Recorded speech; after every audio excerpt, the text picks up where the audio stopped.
하나님의 말씀 로마서 8장 12절로 17절입니다.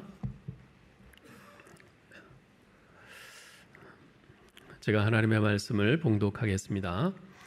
그러므로 형제들아, 우리가 빚진 자로 돼 육신에게 져서 육신대로 살 것이 아니니라. 너희가 육신대로 살면 반드시 죽을 것이로되 영으로서 몸의 행실을 죽이면 살리니 무릇 하나님의 영으로 인도함을 받는 사람은 곧 하나님의 아들이라. 너희는 다시 무서워하는 종의 영을 받지 아니하고 양자의 영을 받았으므로 우리가 아빠 아버지라고 부르짖느니라. 성령이 친히 우리의 영과 더불어 우리가 하나님의 자녀인 것을 증언하시나니 자녀이면 또한 상속자 곧 하나님의 상속자요 그리스도와 함께한 상속자니 우리가 그와 함께 영광을 받기 위하여 고난도 함께 받아야 할 것이니라. 아멘. 우리 예수 믿는 사람들을 그리스도인이라고 하지요. 예수 그리스도를 믿고 따르는 사람이란 말입니다. 오늘 학습 세례식에 참여하는 25분을 어제 문답을 했는데요. 문답한 결과 이분들의 믿음이 조금 더 이렇게 성숙하고 덜 성숙하고 이런 차이는 있지만 예수님을 자신의 구원자로 믿는 그 믿음은 모두 동일했습니다. 그런 점에서 이분들은 모두 그리스도인이라 할 수 있습니다. 자, 그런데 여러분은 이 그리스도인이 얼마나 놀라운 축복을 받은 존재인지 아십니까? 이 시간에 저는 그것을 여러분에게 말씀드리려고 합니다. 오늘 본문에서는 세 가지 점에서 그리스도인은 참으로 축복된 존재다라는 것을 말씀합니다. 첫째로 그리스도인은 성령이 내주하시는 사람이기 때문에 놀라운 축복을 받은 자입니다. 그리스도인은 그 안에 성령께서 계세요. 9절 말씀에 보면 이렇게 말씀하는데 한번 읽어볼까요? 만일 너희 속에 하나님의 영이 거하시면 너희가 육신에 있지 아니하고 영에 있나니 누구든지 그리스도의 영이 없으면 그리스도의 사람이 아니라. 아멘. 그리스도의 영이 없으면 그리스도의 사람이 아니라고 말합니다. 이 말을 뒤집으면 그리스도의 영이 있어야 그리스도의 사람이라는 말입니다. 오늘 말씀에 보면 그리스도의 영, 하나님의 영, 양자의 영, 예수를 죽은 자 가운데서 살리신 이의 영, 이런 여러 표현들이 나오는데요. 이것은 모두 성령을 가리키는 표현입니다. 즉 성령님이 우리 안에 계시는 사람, 그 사람이 바로 그리스도인이라는 겁니다. 주일 예배, 새벽 예배 등에 열심히 나오고 교회 여러 종교적인 활동들을 열심히 한다고 해서 그 사람이 반드시 진정한 그리스도인이란 법은 없습니다. 그 안에 그리스도의 영, 성령이 없으면 그는 진정한 그리스도인이 아닙니다. 진정한 그리스도인은 어떤 사람이라고요? 그 안에 성령이 있는 사람입니다. 저는 지금도 잊을 수 없는 사건이 하나 있는데요. 제가 대학 다닐 때 전국 기독 학생회 수련회에 참석을 했는데요. 당시 서울 침례교회의 담임 목사님이셨던 분이 그 수련회 주 강사로 오셨어요. 그분은 설교도 참 잘하시지만 인품도 매우 훌륭한 분이셨는데요. 근데 그 목사님께서 수련회 첫날 저녁 집회 때 설교하시면서 참으로 아주 충격적인 고백을 하셨어요. 과거 자신이 신학교에 다니면서 교회에서 전도사로 사역을 할 때 실제로는 예수님을 영접하지 않은 상태에서 전도사를 하고 신학교를 다니고 설교를 하고 그랬다는 겁니다. 예수 믿지도 않고 그 안에 성령도 없이 설교도 하고 목회했다는 겁니다. 즉 자신의 지혜와 똑똑함으로, 자신의 말발로, 자신의 열심과 재주로 그렇게 한 거죠. 그 목사님의 고백은 당시 제게 아주 굉장히 큰 충격이었어요. 나는 과연 예수님을 나의 구원자로 믿는가? 나는 그분을 나의 구세주로 영접했는가? 과연 내 안에 성령께서 내주하고 계신가? 이것을 다시 한번 점검해보는 계기가 됐습니다. 여러분, 예수 믿는 사람, 그리스도인의 가장 큰 특징은 바로 하나님의 영이신 성령께서 그 안에 거주하신다는 것입니다. 누구든지 예수님을 자신의 구원자로 고백하고 영접하는 순간 성령께서 그 사람의 심령 가운데 들어오셔서 영원히 거주하십니다. 그것을 성령께서 내주하신다, 안에 거하신다, 이렇게 표현하는 겁니다. 따라서 예수 믿지 않는 사람치고 성령을 받지 않은 사람이 있을까요? 없을까요? 없습니다. 비록 뭐 뜨거운 불덩이가 쏟아져 내린 듯한 뭐 그런 뜨끈한 그런 느낌이 없었다 할지라도, 뭐 방언을 못한다 할지라도 예수 그리스도께서 나를 죄 가운데서 구원해 주신 유일한 구원자이심을 내가 진심으로 믿고 고백한다면 그 사람은 진정한 그리스도인이고 성령께서 그 안에 내주하시는 참 신자인 거죠. 자, 그렇다면 성령께서 우리 안에 내주하신다는 것이 왜 그렇게 놀라운 축복입니까? 사도 바울은 이렇듯 성령께서 내주하시는 그리스도인의 삶의 특징을 이렇게 말합니다. 12절 읽어보겠어요. 그러므로 형제들아, 우리가 빚진 자로 돼 육신에게 져서 육신대로 살 것이 아니니라. 아멘. 예수 믿는 우리 그리스도인들은 육신에게 빚진 자가 아니다라고 이렇게 말씀을 합니다. 여기서 육신이라는 말은요, 우리 몸, 육체를 가리키는 말이 아닙니다. 이 말은 sinful nature, 죄된 본성을 의미합니다. 즉 죄에 의해서 부패되고 조종되고 지시받고 있는 그 성품, 그것을 말하는 겁니다. 그래서 죄에 의해서 통제되고 충동받고 지시받는 상태를 일컬어서 육체를 따라 산다, 이렇게 표현한 것입니다. 자, 그런데 예수 믿는 우리는요, 그렇게 육신에게 빚진 사람들이 아니라는 겁니다. 즉 죄된 본성의 지배를 받으면서 사는 사람들이 아니라는 겁니다. 바로 이겁니다. 하나님의 성령이 그 안에 내주하시는 사람들은 무엇보다도 가장 먼저 죄에 대해서 민감하게 반응하기 시작합니다. 그 안에 성령께서 없는 사람은요, 죄를 지어도 뭐 별로 감흥이 없어요. 그냥 즐거우면 돼요. 자기한테 이익이 생기면 돼요. 그런데 하나님의 성령이 내주하시는 사람은 아무리 자기에게 이익이 돼도, 아무리 자기에게 즐거워도 그것이 죄가 되는 일이라면 움찔해요. 민감하게 반응해요. 내키지가 않아요. 왜요? 그 안에 성령께서 계시기 때문에. 성령은 죄를 싫어하시거든요. 네. 물론 내게 다가온 죄를 내가 극복하느냐 못 극복하느냐, 그것은 그 다음 문제입니다. 우선은 내가 죄를 죄로 정확히 인식하느냐 하는 것이 중요한 것입니다. 성령께서 바로 그것을 깨우쳐 주시는 일종의 경보장치 역할을 하십니다. 그래서 성령을 모신 그리스도인은요, 죄에 대해서 점점 민감해져 가고 심각하게 고민하게 됩니다. 우리 여기 학생들, 우리 젊은 친구들이 많은데요, 학교에서 그 친구들끼리 이야기할 때 이야기 가운데 한 절반쯤은 욕이죠. 이 새끼야 어쩌고 저쩌고 그러면서 막 욕이 나오지 않아요? 아무렇지도 않게 생각해요. 또 이야기하면서 이런저런 거짓말 슬쩍슬쩍 하는 거 아무렇지 않게 생각해요. 다 그렇게 하니까 이까짓 게 무슨 죄야? 남들도 다 그러는데 그렇게 생각을 한단 말이에요. 그런데 성령을 모신 그리스도인은 그것에 대해서도 불편해요. 남들 다 아는 이 새끼 저 새끼가 나한테는 불편해요. 그리고 남들 쉽게 하는 거짓말도 괜히 나를 껄끄럽게 만들어요. 죄에 대해서 점점 민감해져 가는 거죠. 왜요? 그 안에 성령께서 계시기 때문에. 사실 예수 믿는 우리에게는요, 순간순간 육체의 소욕을 따른 빚쟁이가 옵니다. 탐욕이라는 빚쟁이, 음란이라는 빚쟁이, 시기와 분쟁이라는 빚쟁이, 우상숭배라는 빚쟁이 등등 많은 빚쟁이들, 죄의 빚쟁이들이 찾아와서 우리에게 빚을 갚도록 강요를 해요. 즉 자기가 시키는 대로 하라는 겁니다. 그러면 우리 속에는요, 휘발유 같은 것이 있어서 그 요구에 응하려는 불이 붙으려고 해요. 휘발유는 열기만 같아도 확 붙잖아요. 그럴 때 우리가 그러한 육신의 요구를 그대로 따라가는 것은 육신에게 빚을 져서 죄의 본성이 시키는 대로 사는 것이 되는 겁니다. 펑 하고 휘발유에 불이 펑 하고 붙어 터지는 것처럼 죄악의 불이 붙는 거죠. 그러나 우리 그리스도인들은 그런 사람들이 아닙니다. 우리는 거룩하신 하나님의 영을 우리 안에 모시고 사는 사람들입니다. 자, 그렇다면 성령을 모시고 사는 사람으로서 육신의 빚쟁이, 죄의 본성이 요구하는 대로 따라가서야 되겠어요? 그거 아니죠. 그래서 13절에서는 뭐라고 해요? 육신대로, 즉 죄의 본성이 시키는 대로 살지 말고 영으로서 몸의 행실을 죽이라, 강력하게 촉구하고 있는 겁니다. 즉 육체의 소욕이라는 이 빚쟁이가 올 때에 성령께서 시키시는 대로, 내 안에 계신 성령께서 내게 말씀하시고 시키는 대로 순종함으로써 그것을 물리쳐 버리라는 겁니다. 사도 바울은 아주 강력한 어조로 말해요. 몸의 행실, 즉 죄를 죽이라. 이 말은 죄의 문제에 직면해선 해도 좋고 안 해도 좋고 하는 정도로 적당히 해서는 안 된다는 말입니다. 죄의 충동이 일어나서 우리를 잡아 끌고 가려고 할 때에 그것과 함께 장난해서는 안 되는 겁니다. 그래서 마치 폭탄을 가지고 장난치는 것과 같아요. 매우 위험한 게임을 하는 것입니다.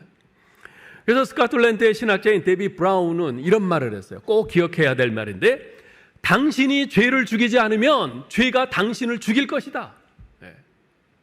꼭 그렇습니다. 내가 죄를 죽이지 않으면 죄가 나를 죽입니다. 그래서 죄 문제에 대해서는요, 단호하게 대처해야 합니다.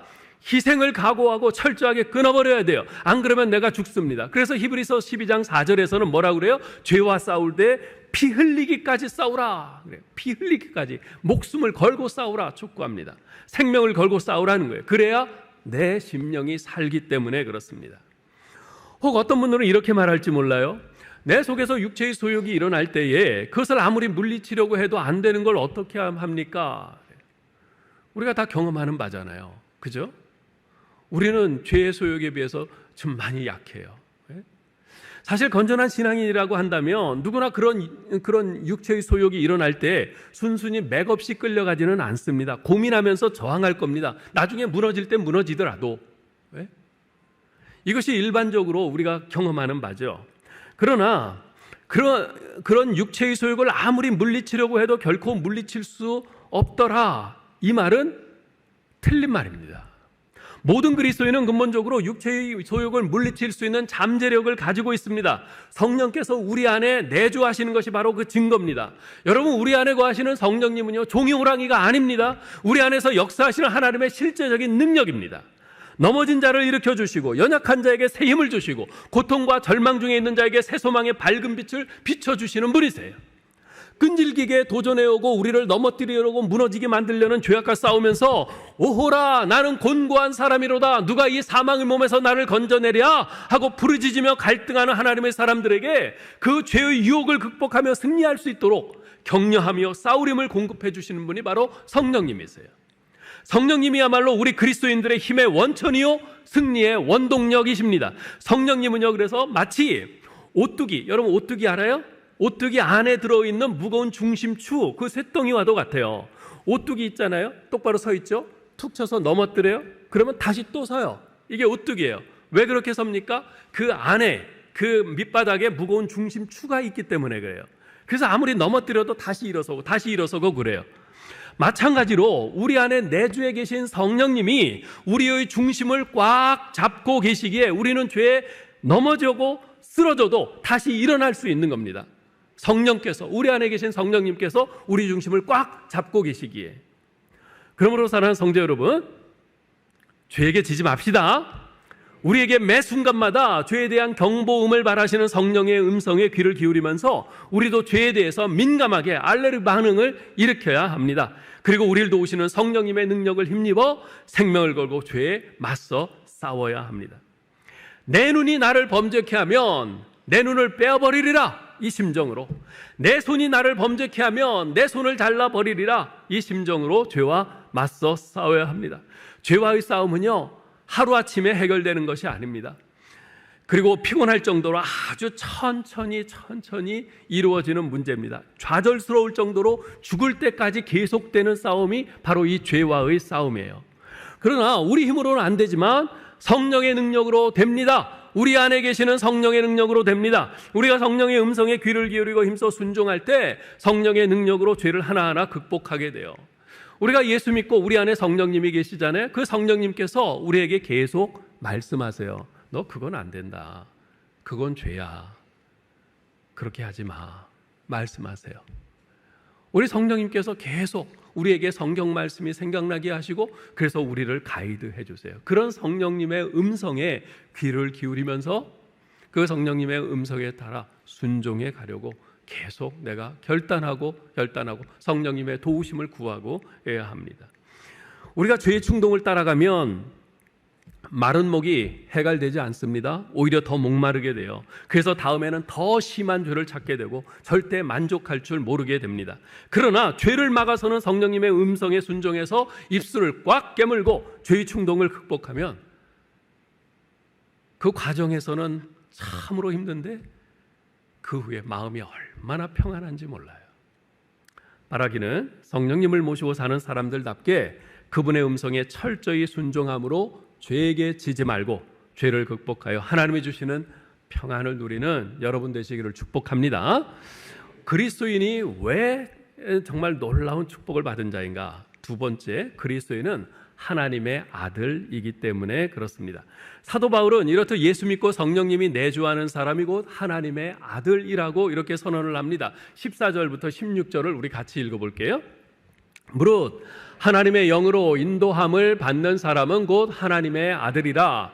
너희는 다시 무서워하는 종의 영을 받지 아니하고 양자의 영을 받았으므로 우리가 아빠 아버지라고 부르짖느니라.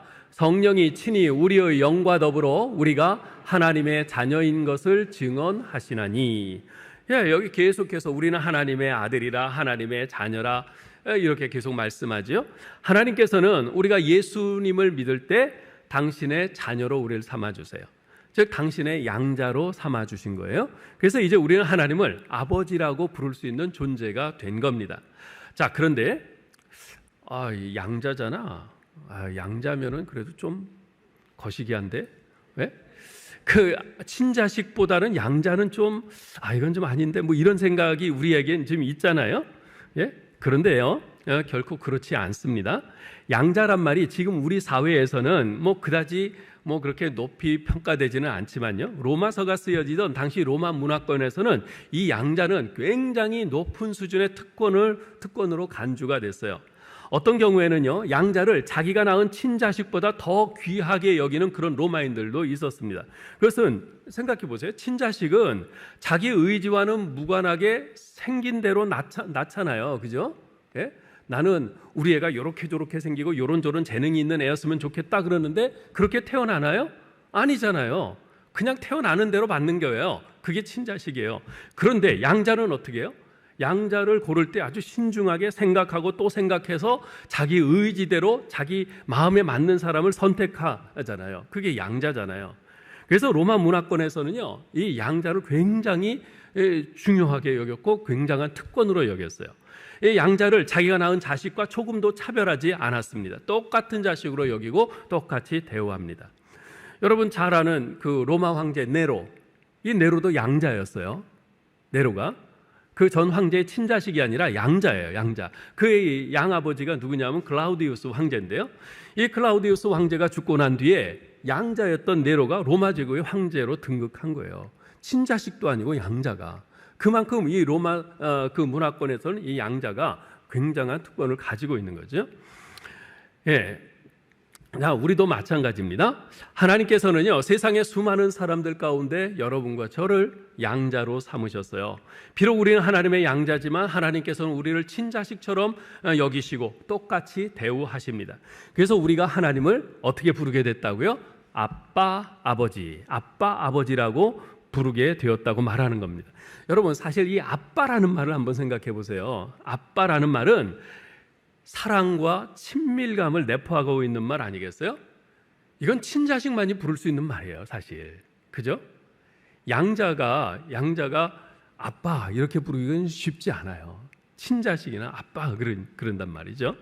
그러므로 우리가 하나님을 아빠, 아버지라고 부를 수 있게 되었다는 것은 하나님께서 우리를 친자식과 똑같이 여기시고 똑같이 대우하신다는 겁니다. 그래서 우리는 하나님을 두려워하지 않고 언제라도 기꺼이 하나님의 은혜의 보좌 앞에 담대히 나아갈 수 있게 된 겁니다. 그래서 히브리서 4장 16절에서는 이렇게 말씀해요. 읽어볼까요? 그러므로 우리는 긍휼하심을 받고 때를 따라 돕는 은혜를 얻기 위하여 은혜의 보좌 앞에 담대히 나아갈 것이니라. 왜요? 우리는 하나님의 자녀가 됐으니까. 예? 요한일서 5장 14절도 말합니다. 읽어봅시다.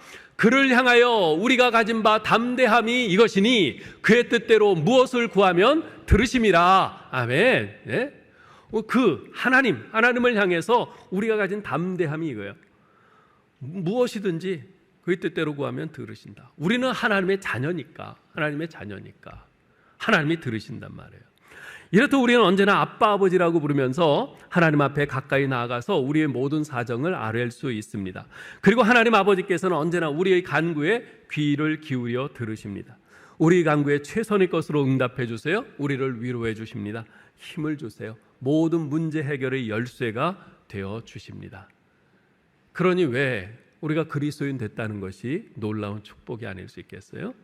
세 번째로 그리스도인이 왜 놀라운 축복인가? 그리스도인은 하나님의 상속자이기 때문에 그렇습니다. 그리스도인됨의 축복은 앞에 첫 번째 뭐라고 그랬어요? 네? 첫 번째 뭐라고 그랬습니까? 성령께서 내주하시는 자 그랬어요. 우리 안에 성령께서 내주하세요. 두 번째는 뭐라고 그랬어요? 하나님의 아들이라고 했어요. 하나님의 아들. 근데 그 정도가 아니에요. 우리가 받은 그 그리스도인됨의 축복이라고 하는 것은 그 정도가 아니에요. 하나님의 상속자가 됐다. 하나님의 상속자. 우리 예수 믿는 그리스도인에게 주어지는 축복의 끝판왕은 바로 하나님의 상속자가 되는 거예요.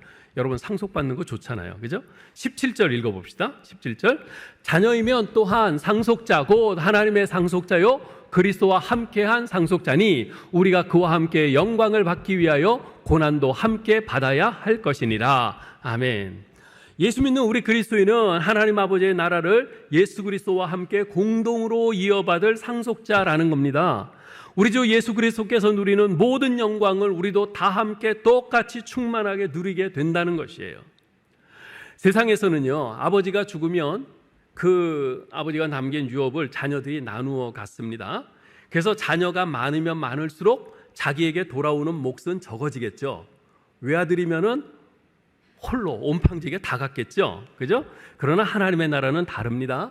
하나님의 나라는 모든 것이 무한합니다. 모든 것이 충만해요. 그래서 하나님의 후사인 우리는 예수님이 누리시는 모든 영광을 빠짐없이 충만하게 무한대로 누리게 됩니다. 그러니 세상에 인간이 들을 수 있는 말 가운데 이보다 더 감격스러운 말이 어디 있겠어요? 하나님의 상속자라. 하나님의 상속자라. 그래서 종교개혁자인 마틴 루터는요, 이 17절 말씀을 깊이 묵상하는 가운데 솟구쳐 오르는 그 벅찬 감격을 억누를 길이 없어서 이렇게 외쳤어요. 이 말씀은 차라리 황금 문자로 기록하였으면 더 좋을 뻔하였다. 너무나도 위로가 넘치고 큰 소리로 찬양할 만하다. 내가 뭐라고?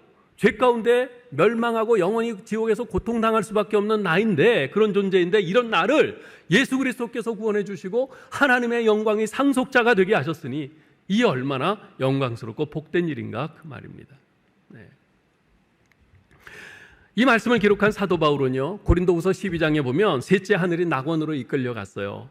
거기서 그는 말로 표현할 수 없는 영광스러운 광경을 보았습니다. 말로 가히 이룰 수 없는 아름다운 말도 들었어요. 사도 바울은 성령의 감동에 의해서 성경을 기록한 사람입니다. 그럼에도 불구하고 그는 하나님 나라의 그 영광스러움에 압도당해서 그곳의 광경을 도무지 인간이 말로는 표현할 수 없다고 했어요. 그렇듯 엄청나고 놀라운 영광을 우리 모두가 하나님의 자녀로서 후사로서 우리 주 예수 그리스도와 더불어 세세무궁토록 누리며 살아가게 될 겁니다. 그러니 얼마나 놀라운 축복입니까? 자, 그런데 사도 바울은 17절 하반절에서 하나님의 상속자 된 우리 그리스도인들이 꼭 기억해야 할 매우 중요한 말씀을 던집니다. 우리 같이 읽어보죠. 우리가 그와 함께 영광을 받기 위하여 고난도 함께 받아야 할 것이니라. 아멘. 우리가 하나님의 상속자로서 가지는 특권은 그리스도와 함께 영광을 받는 것뿐만 아니라 그분과 함께 고난도 함께 받는 것이에요. 이렇게 말하면 아니 고난이 무슨 축복입니까? 특권입니까? 부담이지. 이렇게 말하는 분들도 있어요. 대부분의 사람들은요, 영광을 누리는 것은 특권이라고 생각하지만 고난을 받는 것은 전혀 특권이라고 생각하지 않습니다. 자, 그러나 한번 이렇게 생각해 보세요. 고난이 영광으로 들어가기 위해 반드시 통과해야만 하는 문이라면 어떨까요? 그 문을 통과하지 않고선 영광의 발을 디뎌놓을 수 없다면, 그 고난이라는 문을 통과하지 않고선, 그렇다면 어떨까요? 그 고난이라는 문 자체도 역시 특권이요, 축복 아니겠어요? 그 문을 넘었으면 영광이 있으니까. 그죠? 그래서 이제 영어 표현 가운데 이런 표현이 있어요. No cross, no crown. 십자가 없이는 면류관도 없습니다. No pain, no gain. 고통이 없이는 아무것도 얻을 수 없습니다. 예? 이걸 잘 기억하셔야 돼요. 예? 우리의 구원은 거저 이루어진 게 아닙니다. 예수 그리스도께서 우리 대신에 십자가에서 자기 생명을 주시고 고통당하고 죽으셨기 때문에 우리가 이렇게 생명의 면류관을 얻게 된 것입니다. 그렇습니다. 신앙생활이란 결국 장차 누릴 영광을 바라보면서 이 땅에서 우리 그리스도의 남은 고난에 동참하는 겁니다. 왜냐하면 십자가의 고난을 통해서만이 우리 내면에 그리스도의 형상이 조각되고 장차 영광을 받기에 합당한 자로 우리가 그렇게 빚어지기 때문에 그렇습니다. 아무쪼록 오늘 학습, 입교, 세례, 유아 세례 받으시는 25명의 형제자매들 모두 예수 믿고 그리스도인 된다는 것이 얼마나 놀라운 축복인지를 마음속 깊이 새기시고 장차 그리스도와 함께 영광을 받기 위하여 오늘 이후로 그리스도의 남은 고난에 동참하는 삶을 사는 저와 여러분 될 수 있기를 주님의 이름으로 축원합니다. 아멘.